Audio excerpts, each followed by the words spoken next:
ಗಬ್ಬೆದ್ದು ನಾರುವ ಶೌಚಾಲಯ ಸರ್ಕಾರಿ ಕಚೇರಿಯೋ ಇಲ್ಲ ಗುಜರಿ ಅಂಗಡಿಯೋ ಅನುಮಾನ.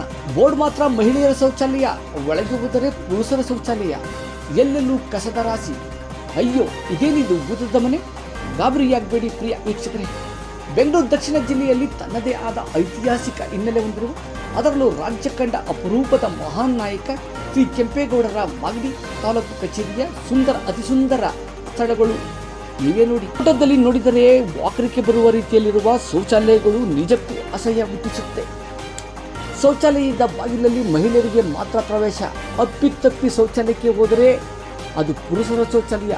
ಇದು ಅಸಹ್ಯ ವಿಚಾರವಲ್ಲವೇ? ಕಚೇರಿಯ ಅನುಪಯುಕ್ತ ಪರಿಕರಗಳನ್ನು ಗುಡ್ಡೆ ಹಾಕಿರುವುದನ್ನು ನೋಡಿದರೆ ನಾವೇನಾದರೂ ಗುಜರಿ ಅಂಗಡಿಗೆ ಬಂದಿದ್ದೇವೇನೋ ಎಂಬಂತೆ ಭಾಸವಾಗುತ್ತದೆ.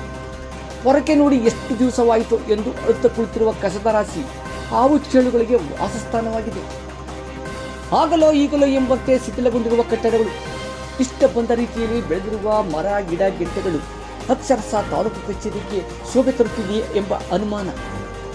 ಮಾಗಡಿ ಕ್ಷೇತ್ರದಲ್ಲಿ ತನ್ನದೇ ಆದ ಪ್ರಭಾವ ಬೆಳೆಸಿಕೊಂಡಿರುವ, ಸದ್ಯ ಕಾಂಗ್ರೆಸ್ ಸರ್ಕಾರದಲ್ಲಿ ಸಚಿವ ಸಂಪುಟ ವಿಸ್ತರಣೆಯಾದರೆ ಹೊಸ ಸಚಿವರ ಪಟ್ಟಿಯಲ್ಲಿ ಹೆಸರು ಪಡೆದಿರುವ ಶಾಸಕ ಬಾಲಕೃಷ್ಣರ ಪಾದದ ಬಳಿಗೆ ಈ ರೀತಿ ಅವ್ಯವಸ್ಥೆ.